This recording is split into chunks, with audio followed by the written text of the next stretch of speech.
Hi everybody, Michael Davis here. Welcome to Bone2Pick, and we are in for a very special treat today. Our Artist of the Month for February is one of the great French horn players of all time and one of the great French horn teachers of all time, Ms. Julie Landsman. Julie was the principal horn of the Metropolitan Opera Orchestra for 25 years. Previous to that, she held the same position in the Houston Symphony Orchestra. She has toured with many orchestras, in particular the New York Philharmonic and the Orpheus Chamber Orchestra. She is on the faculty of the Juilliard School as well as the Bard College Conservatory of Music, and she is a frequent guest at the esteemed Curtis Institute in Philadelphia. Her teachers have included James Chambers, Howard Howard, and of course the great Carmine Caruso. She has appeared on hundreds of recordings and festival appearances. To describe her as a master teacher would be an understatement. She's one of the great brass pedagogues of all time, and certainly on the French horn. Her students occupy dozens of positions in orchestras around the world. She's had a chapter in a Malcolm Gladwell book dedicated to her, the book called Blink, and we'll talk about that in a little bit. I have been fortunate to work with Julie on a few film sessions over the years in New York. I wish there had been many more, but it's always a pleasure to get an opportunity to work with her and be around her very positive energy. This kind of came about because I happened to watch Sarah Willis Horn Hangout, in which Julie was featured, and I just thought, well, I gotta get her for a bone to pick. So first of all, Julie, thank you so much for coming over today. I know you're ridiculously busy, so thanks for taking time. I'm really looking forward to this. Thank you for having me. It's totally our pleasure. Well, let's maybe jump in and talk about your formative years growing up. I know you were born in Brooklyn and grew up across the river here in Ardsley, so maybe you can talk about what kind of drew you to the French horn early on, maybe. I wanted to be in the high school band. And I had an awesome band director, Joe Greco, who lives in Somers, I believe. Okay. He's in Upper Westchester. He's still here. We get in touch with each other. And the band was renowned. It was fantastic. So my mom went to speak to Joe Greco about me playing the English horn. Don't ask me why the English horn. I just wanted to be an English horn player. Okay. And Joe said, well, as a matter of fact, we need French horn players. And but I need to check your daughter out. So he invited me to his office and he checked my teeth. Okay. To see if I had teeth for a horn player, like a horse checkup. And then he checked my ear. He plucked a few notes on the piano. He made me sing them back, and he said, go rent a French horn. My mom took me to Sam Ash in White Plains. Do you remember? Of course. Or was it Sam? Yeah, Sam Ash. Yeah, Sam Ash. And we rented an old King single F French horn. Oh, wow. And I took it home, and I had no idea how to hold it. So I held it up like this with the bell up in the air. Because I had been to one band concert where I had seen bells, not realizing they were baritone horns. And I kept thinking, how do you see the conductor? If the bell is like this, but it's facing out the audience, does the horn player sit backwards? So that's how I began the French horn. That's fantastic. That's actually kind of logical when you think about it. For a young person, you'd be thinking, well, the bell's got to go up, What did I know? I was very, very innocent, but very eager to do well at something. Mm-hmm. Yeah. Well, you've clearly done that. That's for sure. We'll talk about your teaching at Juilliard a little bit later, but you got your degree at Juilliard. As a student, you studied there. Maybe you could talk a little bit about your memories of what it was like as a student back in those days. Wow, I started there in 1971 after going through the Ardsley school system. And just to go back for one moment to the Ardsley school system, Joe Greco was my first teacher, but he brought Howard Howard to teach at the Ardsley High School, and Howard was the other first horn at the Met for most of the years that I was there. So I wanted to be exactly like my teacher. When I turned 18 and it was time for college, Howard advised me to go to Juilliard. Okay. He said that Jimmy Chambers was putting out the best students at that time in the early 70s, and that's where I should go. I really was very naive. I didn't know about styles or makes of horn, or they do one thing in Chicago and another thing in New York. I just took the advice of my teacher and auditioned for Juilliard and to be in Mr. Chambers' class, and lucky me. Yeah, Yeah. Oh, that's awesome. And for those who don't know, which I didn't actually till like doing a little research on this, but James Chambers was the principal horn in the New York Philharmonic, correct? For many years, only when I studied with him, he had stopped playing. Oh, So okay. I never heard him even once play a note live. Oh, right, okay. I listened to his recordings a lot as an inspiration, but when I studied with him, he was the personnel manager of the New York Philharmonic and a very imperious individual. Well said. Nice. Well, let's kind of vault into your professional career. I know in doing a little research, it seemed like you went up to Canada. It was kind of your first professional engagements. Maybe you could talk about that time in your life, what it was like. It's always, I think, for all of us now, throughout our lives, but for young people, especially now that there's that trepidation getting out of school, is what's going to happen, what am I going to do? But clearly, you jumped right in, and we're having success right out of the gate. I right away took an audition for the National Ballet of Canada. There was a first horn opening, and they hired me right out of college, so I bypassed getting my master's. Even though they had offered me a full scholarship for my master's, I had had enough of school. Just not where I wanted to be anymore. I wanted to be out there in the world playing my horn, and I won that audition to be in the National Ballet of Canada and toured all around Canada, spent a lot of time in Toronto, cut my teeth on that first horn chair in the ballet orchestra for, I think it was around 2 years, if I'm not mistaken. And at that point, the Canadian dollar was worth a lot more than the U.S., so I did very well. Nice. And I guess following that, you were moved back to New York, or in doing some freelancing. I noticed you started with the Orpheus. You're still working with them, but you started with them quite early on in your career. I did. I never left New York, really, until I went to Houston, which was 82. But from 75 to 82, which is after graduating Juilliard, I maintained my New York residence, and my tours in the ballet were sporadic. Okay. So in between, I would freelance in New York. I played at that time a lot of extra horn with the New York Philharmonic, which was such a gas. So much fun. A lot of touring around Europe, and I played with Orpheus, the American Symphony, Broadway shows. I had many different shows at that point in time, and had a ball. Oh, that's very cool. Was Orpheus a similar structure to the way it is now? Oh, yes. Yeah. It is, but I am now a full-time member. I'm very proud to say. Okay. I love Orpheus. Yeah. I loved it back then as a visitor. I love it even more now as a retired first horn of the Met and a current member of Orpheus. Yeah. Oh, that's terrific. Yeah. Well, let's talk a little bit about Houston. I know that kind of seemed like in reading your bio, that was kind of the first really big job that you got, and obviously seemed to set you up very well for what was to come in the future with the Met. But maybe talk a little bit about your time down in Houston and how that impacted your career. I started there in 82, and the reason I went to Houston is I wanted to be a first horn player so badly.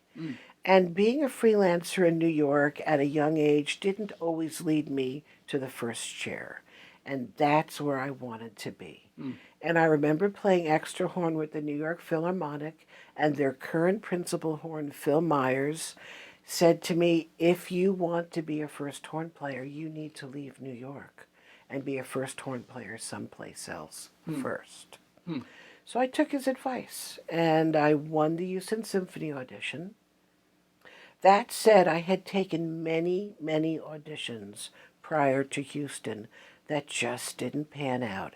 It took me a long time to figure out what it took to win an audition.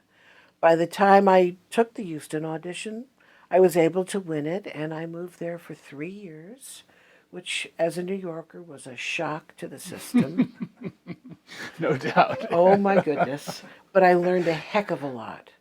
It was a great start to a career as a first horn player, especially pre-Met days, where I really needed to sit on that chair, lead a section, feel the heat, know what it's like to be on that chair, and deliver with consistency. Well, thanks for sharing about the audition process, because I personally didn't know that. I always associate you with these, boom, boom, next thing, but No, no, you had, like everybody, you had the those struggles to get to that next level. Indeed. I had a lot of failures. And the thing about failing is you pick yourself up, and if you're smart, you learn from what went wrong. So I learned. I was given some feedback that my level of volume and aggressiveness in auditions was a turnoff. I went in there like Godzilla the horn, as if I was playing in an orchestra with 100 people, and I just blew them out of the water, and this was not appreciated.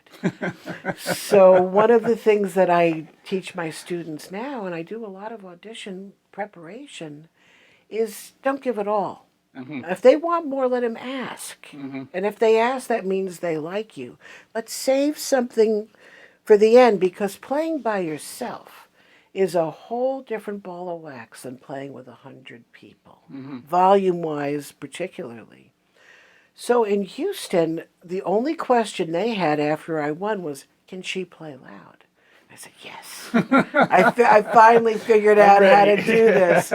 And that audition was awesome, because they actually asked me to play with the orchestra. They flew me down after hearing a preliminary in New York, and I had played for the conductor in New York, and I got to play a live round of just excerpts and then play excerpts with the orchestra, which was it was great. Wow, Yeah. that's awesome. It was awesome. And so that led, this is what I obviously want to talk a lot about, but your 25 years with the Met, did that lead directly into, you were in Houston and then went directly to the position in the Met? I was there for 3 years, and they were great. Very educational, very helpful, really good to get away from New York for a minute. My family, which all reside in New York, I just thought, this is a good growth time for me. I did some touring with the Philharmonic while I was in the Houston Symphony. They let me off, and some of it was during the summer, so I sort of still had my finger in the pot of New York playing. And my horn teacher, Howard, was still in the Met at that time, and he kept me abreast of the situations with the openings. They did have a 1-year position that they gave to my colleague, Joe Anderer, and he played first horn for a year while I was in Houston, and then they held the audition. And I prepared like a fiend for that audition. It was a very fruitful summer. I think it was the summer of 1984, which during that time there were Olympics, and Nadja Comaneci won gymnastics. Well, she was one of my inspirations, because I watched all of the Olympic performances and equated it to what it's like to have a 10-minute audition, and how you need to be hot for those 10 minutes, and what does it take to have that focus for that particular amount of very specific time. So not only did I learn from watching the Olympics, but that summer I also took some lessons from Carmine. He was in Roscoe, New York with Laurie Frink, where Laurie had a summer home. Oh, okay. And I went to visit them while I was preparing for the Met audition. And I learned a few new Caruso exercises, specifically lips, mouthpiece, horn. I don't know if you know the Caruso exercises, but lips, mouthpiece, horn is a very potent one. And I hadn't learned that through all my years with Carmine. I'm not sure if he came to that one later in life or I just didn't learn it. But Laurie Frink, a fantastic lead trumpet player, demonstrated lips, mouthpiece, horn for me. And the quality of her lip buzz blew a hole in my ear. It was just ridiculous. And I thought, yeah, that's what I want to sound like. So I added to my routine and just really honed my skills and went in there and won the audition on my father's birthday, October 4th, 1984. Wow. So the celebration afterwards, as you can imagine, because this was all in New York, was a mighty celebration. Oh, that's an awesome story. Yeah. in reading your bio, it seemed like you really had your eye on the Met, like in that job. It seemed like it's destiny that you were supposed to be in that position. But with that in mind, maybe you could talk about just your favorite memories of being in the Met, and I was also curious just how you were there for 25 years, so I'm sure you saw ebb and flow and growth and all kinds of stuff in the orchestra. I'm just curious to see what your impression over that 25-year span was like. Well, there's a lot to say. As far as the destiny piece, I'm a very goal-oriented person. And when I set my mind to something, I do my best to go from here to there. I don't always know what it takes to get from here to there, but I see there very clearly. And that's what I want. And I wanted that job since I was 13. So it took me until I was 30. Do the math. But I got it. I totally got it. I got it. And I do offer to my students and anybody listening who has dreams to be very clear and go right for it. And don't let anything stop you, but work your butt off to get there, because it's not an accident that my dream came true. I put in so much time. I know Malcolm Gladwell, who we'll speak about with Blink in a moment, has a formula in his book Outliers of 10,000 hours. That's an underestimation of what I did, what a musician does on a daily basis. It takes a tremendous amount of focus, dedication, and hard work. And I got there. That said, once I got there, it was a little intimidating. I had dreamt about this for 17 years. And once I walked in the door knowing I was first torn, I felt like I had shoes that were a size 14 to fit. And I'm not nearly that endowed in the foot department. So it took me a little while to settle in. I had a section of older men who had been there a very long time and very clear about the way they wanted to do things, and not necessarily that open-minded to a 30-year-old young lady coming in with her way of doing things. So I had a lot of adjusting. It was very, very stressful, quite honestly. But I decided my best weapon was to play better than anyone they had ever heard. And that is what I did. And it took a tremendous amount of dedication and work. That's awesome. I'm a firm believer in law of attraction, which it sounds like you are as well, and also read a book many, many years ago, Psycho-Cybernetics by Maxwell Maltz. I know that book well. Talks a lot about having, like you just described, having that end result. You don't necessarily know how you're going to get there, but it's like your own personal GPS. You're like a manifestation. Yeah, that's a great book, by the way. Yeah, it's really written in 1960, kind of ahead of his time, I would say. You know, and looking at that. Well, you touched a little bit on Carmine Caruso, and I know that you had a long association with him. I think, did you meet him in high school? And maybe you could talk about just your favorite memories of him. And I know that everybody should know this. Julie has put out the Carmine Caruso exercises on video, and they're free, and you can check them out. It's amazing stuff. So this is the conduit to that great method, and we're lucky as brass players to have you doing that. So that's an awesome thing. But it was a labor of love. I loved Carmine, and I did have the privilege of working with him since I was 13, because Joe Greco, the band director I mentioned in Ardsley, brought Carmine in to teach our high school band. How great is so that? We started our day with the band with the 6 notes, and then we would do intervals, pedal F sharp, and chromatic scale, as in unison with the band. So Carmine and I took to each other, and I became his little demo girl. He took me around to various conventions like NISMA, up at the Concord when there was a Concord many moons ago, and it was such a thrill to demonstrate the exercises, to be around Carmine, to understand how he thought about things. His lessons were open on 46th Street in the funkiest of funkiest studios, and you could sit in and watch him teach.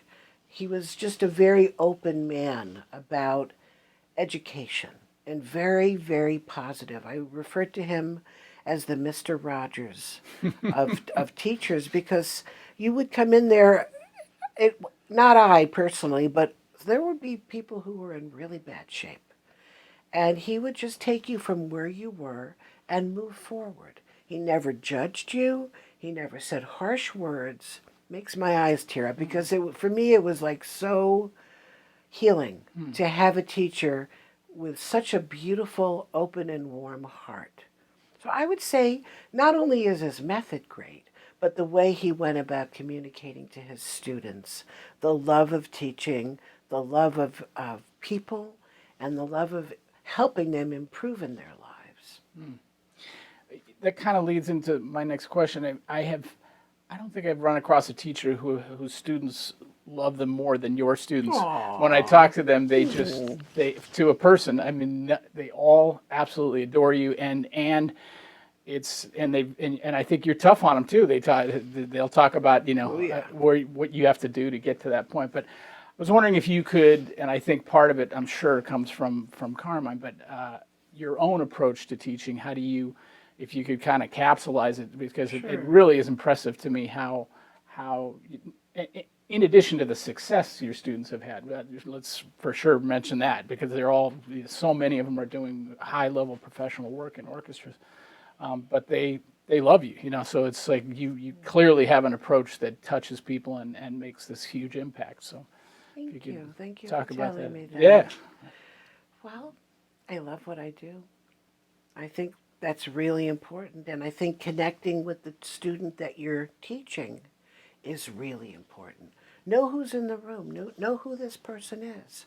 The connection for me is the most important, and if it doesn't work, I'm willing to call it quits right away. Like, look, we're not connecting. You're not understanding what I'm saying, or there's some kind of difference in your learning style and my teaching style. So I'm very specific.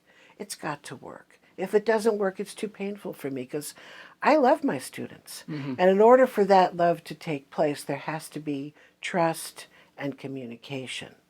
That said, I am tough. I am very tough. I'm very demanding. I want it right. Am I mean? No. I'm mean only if they don't do their work time and time again. I'll just say, get out of here, and don't come back until you've done your work. And I've done that to a few, and whoever's watching who's had that happen to them, it's not a nice feeling. You don't want me kicking you out of the room. I don't do it often, and it takes a lot to provoke me. What makes me happy as a teacher is when the student does their work, and when I see progression. I'm okay if they fall and they fail, because as I mentioned before with my many lost auditions, failing is a good moment to pick yourself up and learn and grow. So I try to use those moments with my students where things aren't going well to help them figure out, how did they get to that spot, and how are we going to unravel it and put it back together and make you even stronger. Right now, I'm so involved in it. I like mentoring. I like teaching my students not only to be fabulous horn players with really great technique, which is where the Caruso fits in, but also to be good colleagues, how to treat people that you work with, how to be on the job when you're working with somebody, because you know as well as I do, you hire people in a freelance business who you want to be around. No and question. That's a huge piece of the puzzle. To win an audition, they might not know yet if you're a good colleague, but they'll find out in the tenure process if you're a good colleague or not. And some orchestras will respond positively or negatively if it doesn't fit. So I do mentoring on many, many different levels. I try to model as a great player. I try to model as a good colleague and a kind person. Great words, and it's obviously that's so important. I mean, I think we all focus on I've got to increase my range, I've got to learn my excerpts, I got to do all this stuff. But at the end of the day, you're absolutely right. If you don't enjoy sitting next to the person you're sitting next to, it's going to be a short run for the person. And I have a horn class actually that I have at Juilliard that I try to run, and also in the summer, I teach at the Music Academy of the West in Santa Barbara. Lucky me. Yeah. Lucky me. And I hand select the 6 students. And part of what I'm looking for is a community. I pick good kids who are going to support and help each other. I'm all for competition, but not if it's mean-spirited and not if it's antisocial. Yeah. I like it when there's a healthy system that encourages each other to grow and move forward. Yeah, those are great words. And, I kind of touched on it in the intro, but when I saw the horn hangout with Sarah, I mean, you just get that energy, and I get the same energy off of you right now. You're putting out that positive energy, and it's again, kind of the law of attraction. I mean, it comes back to you, and I think your students obviously feel that impact, so that's a great thing. You've had tremendous success, obviously, as a teacher, and as I mentioned earlier, placing these students, and they've won all these auditions, which is seems to me, I'm not in that world, I'm more in the commercial jazz world, but the auditions just seem to be getting harder and harder because there's more and more qualified young people ready to take these jobs. How do you look at the process these days? Because for me, as kind of an outsider, I look at and an orchestral fan, I look at the orchestras as sounding, it's such a high level now. The New York Philharmonic, amazing. Chicago Symphony, amazing. Boston Symphony, all incredible, filled with amazing musicians. The Met Orchestra, of course. They seemingly, to me, are sounding more similar than dissimilar. And back in, when I was, when I listened to the Cleveland Orchestra with George Sell or whatever orchestra it might be, they kind of seemed like they had their own little personality.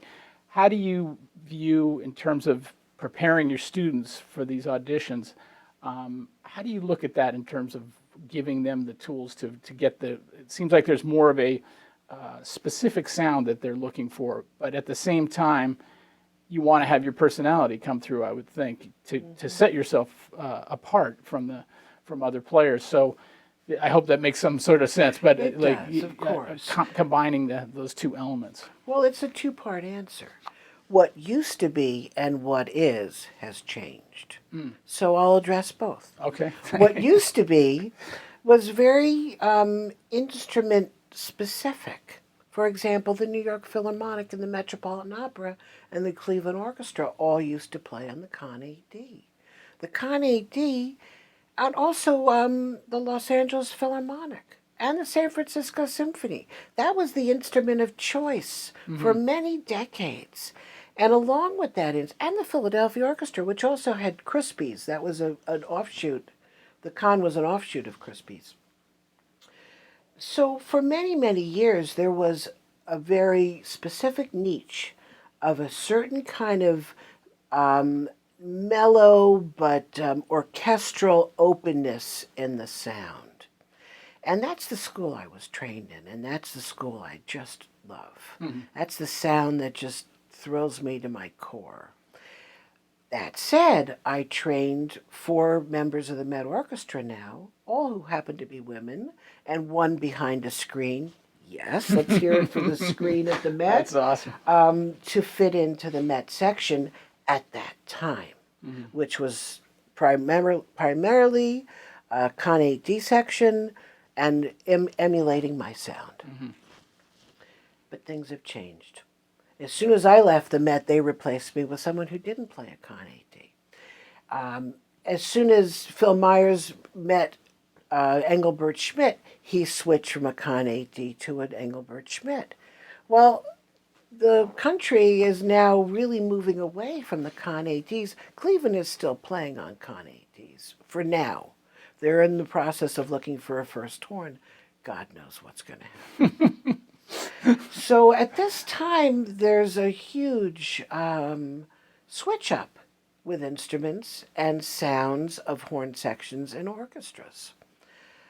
So I've been less demanding of what my students use as instruments. I used to only teach Con 8D players, and I used to only play on a Con 8D. Well, even I am switching it up a little bit. In my retirement, I'm playing on a Rauch sometimes now, a beautiful instrument. One of Dan Rauch's last instruments made in Oslo for the last year I've been experimenting, and in some ways there's an ease to playing that instrument different than the AD. The slots for the notes are much more specific, yet it still has a beautiful sound. The con, there's a lot of wiggle room in those notes, and you can put colors and really play with the expression and the sound. But being, semi-retired, I guess. I don't know if you call this retirement because Yeah, it I'm doesn't really sound like retirement busy. to me. But I'm experimenting, let's put it that way. Yeah. And I no longer demand from my students they play cons for one reason. The climate of the country and the instruments that the orchestras are looking for has changed. And I don't want to give them any impediment to winning jobs. So they can come in and play any instrument they've got. As long as it's a good horn and they have a good sound, I'm a happy teacher. Having a good sound is one of the biggest things that I demand from my students. A good sound to me is well balanced. It has the ability to change colors and expression. Can you do that on other instruments besides the con? Absolutely. Yeah. And I demand that they do it well with a beautiful, clean technique, and that's what wins auditions. So things have shifted around. Does that answer your question? It absolutely does. And do you, just an extension of that, do you feel like an opening in, like I understand there's an opening in the New York Philharmonic coming up, I believe, one of the horn positions.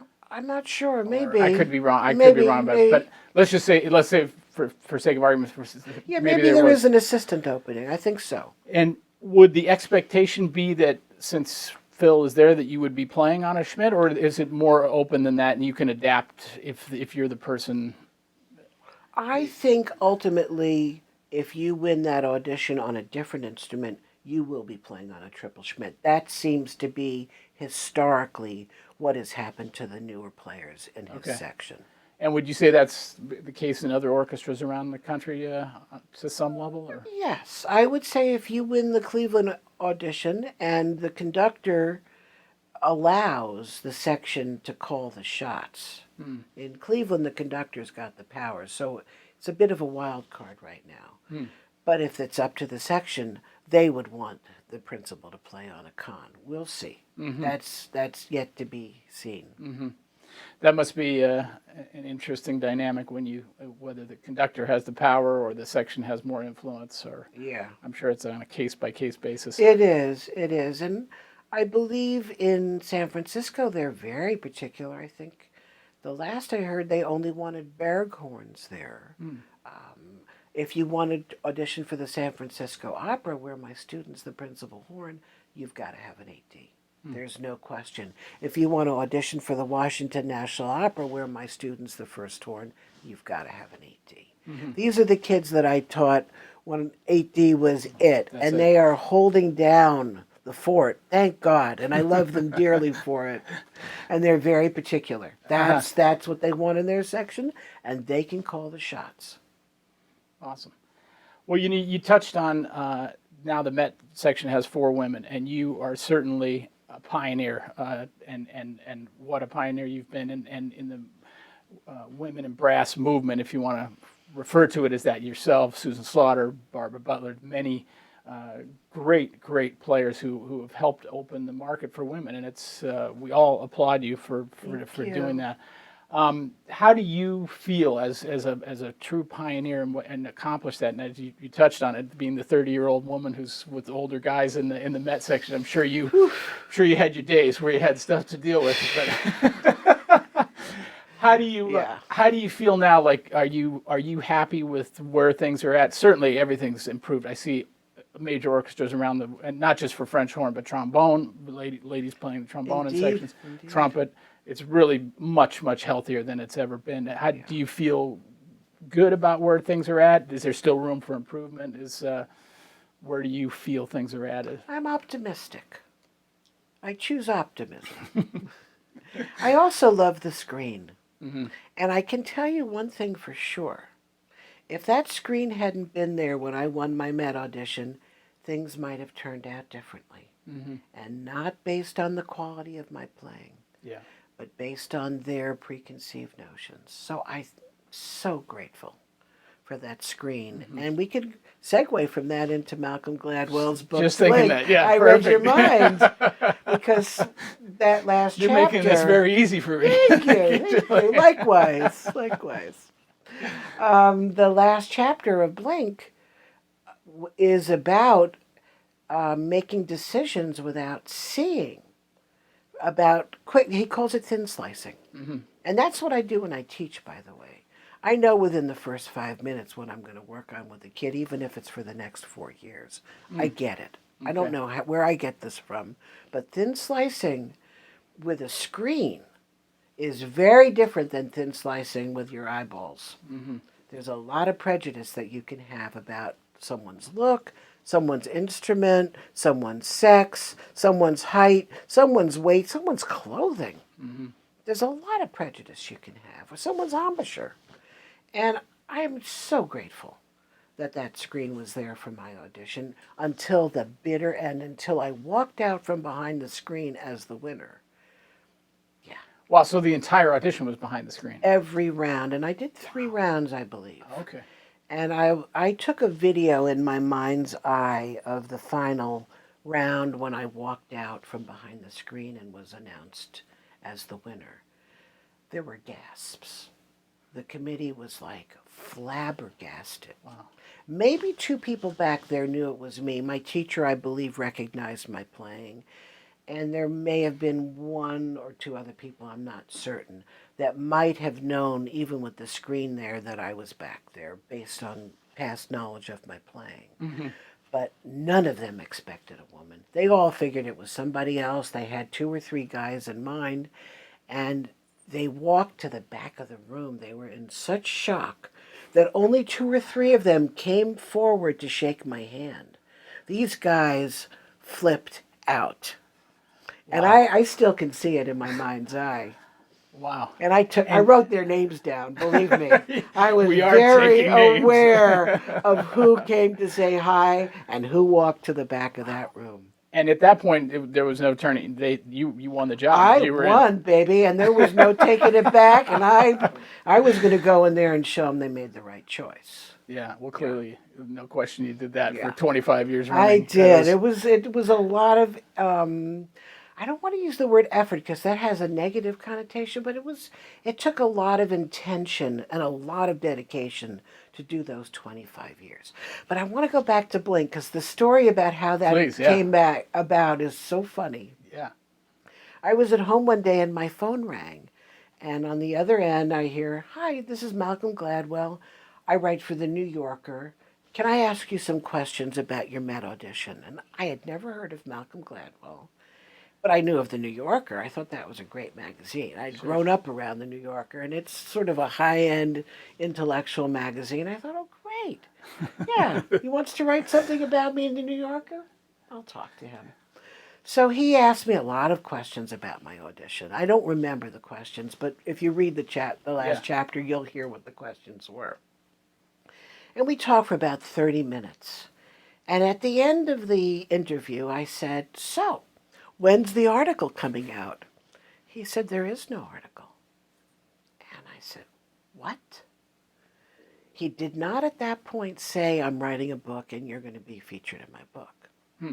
I just was really upset. I was actually kind of pissed off. And I vowed after that to not answer any anonymous calls asking for interviews because who knows what he's going to do with this. Fast forward 2 years. My nephew Jordan calls me up. And Jordan, by the way, just designed my new website, which is going to be released momentarily. Awesome. Yeah. So Jordan calls me up. He says, "Aunt Julie, I'm sitting here in the bathroom reading a book. And do you know that you are the last chapter of a national bestseller?" I said, "I had no idea." And so he reads to me what it says. I said, "Oh my God, that was the interview. That's the guy." Wow. I know. Oh, that's unbelievable. It's crazy. It's crazy. Oh, that's great. Yeah, I'm a big Malcolm Gladwell fan, and all his, and you mentioned Outliers is such a great book, but I remember reading that chapter just thinking, wow, how cool is this that he It's way cool. Way cool, and I like to have bragging rights about it too. You deserve those bragging rights, to say the least. And it's very cool, not to belabor the audition thing for ladies, but I can only assume, like we mentioned, Sarah Willis, for her to get in the Berlin Philharmonic. I mean, the fact that you won that position in the Met really has an impact for generations, and clearly it has. But that's a good thing, you know, a person like that who deserves that position, and in a probably even a more male-dominated orchestra than the Met, perhaps at the time. She's amazing. Yeah, she's a force of nature on so many levels. Her media connections. She's a TV show. Do you know this? When I watched the Horn Hangout, I became a fan, and so I just went to her site and checked out the stuff. It was really she's inspiring. Quite something. Yeah, I'll be no seeing question. some of her this summer. I believe she's coming to the Music Academy to do a little feature on us. And last summer, I saw her at the International Horn Workshop in L.A. Okay. And she interviewed a bunch of first horn players, which was so fun.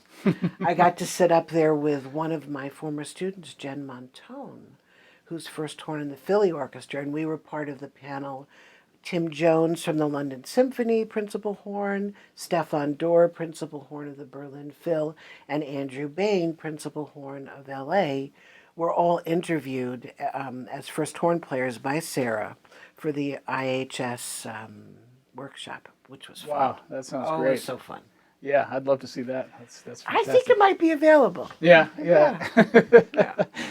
I wanted to, as we kind of wind down a little bit here, I wanted to take a second for you to maybe just talk about some of your favorite conductors that you've had the opportunity to work with, and maybe even favorite musicians. I know I wanted to ask you about Jerry Ashby, who is missed every day, and I had the wonderful opportunity to work with Jerry quite a bit, and what an amazing guy. But I certainly wanted to ask about James Levine.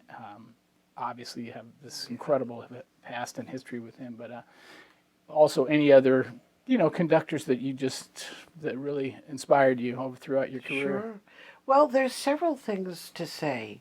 When you say Jerome, you see my eyes tear up.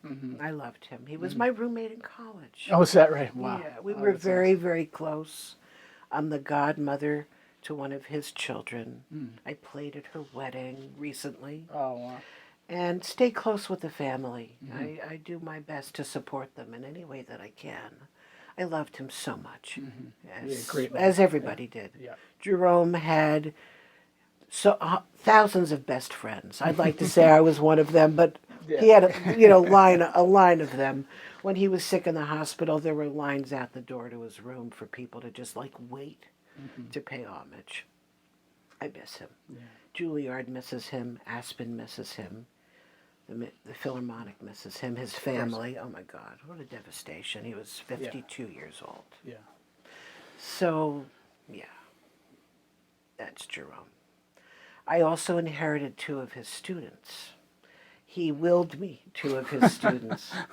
One of them is featured in the Caruso videos, Alex Keenly. Okay. And Alex and I are very close because our bonding moment was over Jerome's passing. Yeah.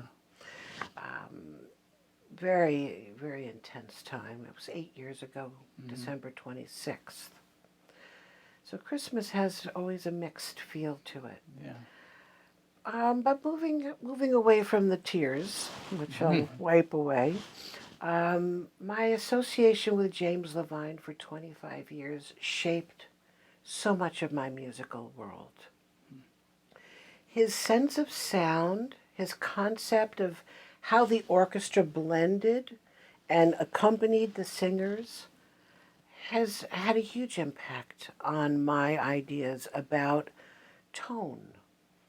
Yes, I like a lush, beautiful, warm sound, but the word lean and focus comes to mind also, that there's always a center that you move from and can blend with others by the sensibility of listening to others, not just yourself, not just what am I doing and putting my sound out there, but how does it fit in with the totality? And learning that, accompanying Pavarotti, Kathy Battle in her day, Deborah Voigt, Hildegard Behrens, Jesse Norman, Bryn Terfel, Dawn Upshaw, all of my heroes. Renee Fleming was there for her debut. These people shaped my musical sensibilities. They gave me what beauty is. They taught it to me. And Levine was the mastermind behind it all. So I'm forever grateful. Well, that's well said on so many levels. Yeah, I mean, and I think too, in your playing, you just said it, but the influence that the singers have on the way you approach playing the French horn, that's a lot of where it comes from. And if we can get to that point as brass players and realize we have to sing, And get away from the chops and the mechanics, right, and be free to play the music. And that's where the Caruso fits in, because I work with the Caruso on the chops and the mechanics so that when you play the music, you're free. That was his whole point. Set the chops free by doing the work away from the music so that when you go to the music, it's there. Right. Yeah, perfect approach for sure. Well, as we talk about the future a little bit, you mentioned your new website, which is it julielandsman.com? It is. All right, so we got to look for that in the next, by the time this is out, you'll probably be up and running. I hope so. And let me just mention a few things about this new website that excite me. Besides the beautiful photos that my other nephew, Owen, took, my nephew Jordan has downloaded many live recordings of me, because honestly, there's very little out there besides my recordings with the Met and one or two other recordings with me featured in chamber music. There's not a whole lot. I never made a solo album, but I played a lot.